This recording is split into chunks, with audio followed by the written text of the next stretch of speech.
Hello dear students, आइए हम सभी देखते हैं प्रेरित धारा और प्रेरित आवेश। प्रेरित धारा और प्रेरित आवेश। इंड्यूस्ड करंट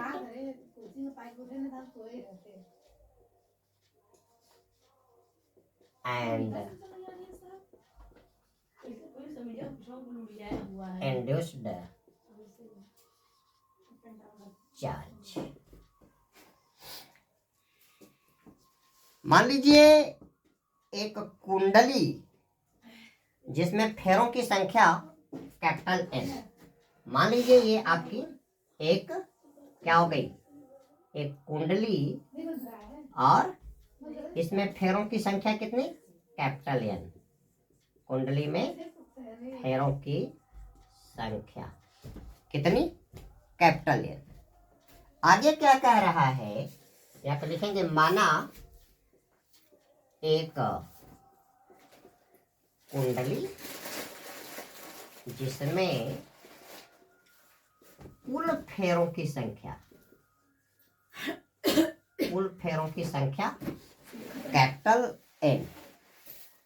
अगर कुंडली से जुड़े हुए चुंबकीय फ्लक्स के मान में डेल्टा टी समय में क्या डेल्टा 5 भी परिवर्तन होता है। यदि कुंडली से जुड़े चुंबकीय फ्लक्स के मान में परिवर्तन कितना, डेल्टा 5। इस परिवर्तन में समय कितना लगा, डेल्टी। इस परिवर्तन में लगा समय आपका क्या है, डेल्टा टी है। तो इस फ्लक्स में परिवर्तन की दर के कारण क्या होगा, कुंडली पे एक विद्युत वाहक बल लगेगा।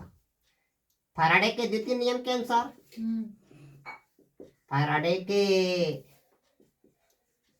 विद्युत चुंबकीय द्वितीय नियम के अनुसार फ्लक्स में परिवर्तन की दर के कारण कुंडली पर एक विद्युत वाहक बल इलेक्ट्रोमोटिव फोर्स क्या करेगा, कार्य करेगा। और इलेक्ट्रोमोटिव फोर्स क्या है, पोटेंशियल डिफरेंस है ना। इलेक्ट्रोमोटिव फोर्स क्या है आपका, पोटेंशियल डिफरेंस है। ठीक है, पोटेंशियल डिफरेंस अर्थात कुंडली के दोनों सिरों के बीच में, इस सिरे का पोटेंशियल अगर V1 तो इस सिरे का पोटेंशियल कितना, V2 हो जाएगा। ठीक है, पोटेंशियल डिफरेंस के कारण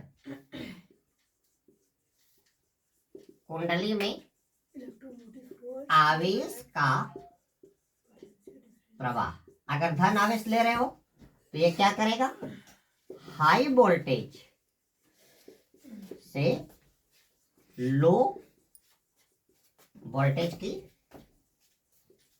तरफ होगा। और इस आवेश के प्रवाह के कारण एकांक समय में उसमें क्या होगा, एकांक समय में आवेश प्रवाह की दर धारा, और इस एकांक समय में आवेश के प्रवाह की दर के कारण एकांक समय में आवेश की प्रवाह की दर यानी क्या, D D T of Q equal to क्या, आई। ठीक है, अर्थात क्या होगा, कुंडली में धारा का प्रवाह होना शुरू हो जाता है। ठीक है, यहाँ पे आप क्या देखेंगे, कुंडली में फ्लक्स के कारण चुंबक को पास लाए, नजदीक लाने या दूर ले जाने के कारण, अर्थात चुंबक के प्रभाव के कारण क्या हो रहा है, बिना किसी विद्युत वाहक बल स्रोत से जुड़ी हुई कुंडली में क्या हो रही है, धारा बह रही है। ये धारा किसके प्रभाव से बह रही है, चुंबकीय फ्लक्स के प्रभाव से। क्योंकि इस धारा का प्रवाह कुंडली के नजदीक चुंबक लाए जाने के कारण या चुंबक को कुंडली से दूर ले जाने के कारण हो रहा है,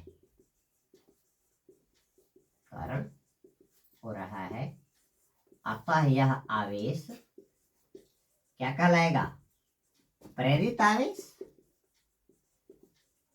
प्रेरित आवेश और धारा क्या कहलाएगी, प्रेरित धारा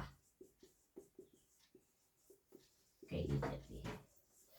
तो यहां से आपका क्या किया, लेंज के नियम के अनुसार विद्युत वाहक बल जो पैदा होगा वो अपने उत्पन्न करने वाले कारण का क्या करेगा, विरोध करेगा। तो विद्युत वाहक बल आपका ई चार्ज, और ये आपका क्या हो जाएगा, माइनस डेल्टा फाइव बी अपान क्या हो गया, डेल्टा टी। अब यदि इसमें क्या फेरों, एक विद्युत वाहक बल कितने फेरों के कारण, एक फेरा के कारण, एक फेरा के कारण यह आपका क्या उत्पन्न हो रहा है, विद्युत वाहक बल। अब फेरों की कुल संख्या कितनी है, कैपिटल एन है, फेरों की कुल संख्या कैपिटल एन, तो कुल विद्युत वाहक बल क्या हो जाएगा, एन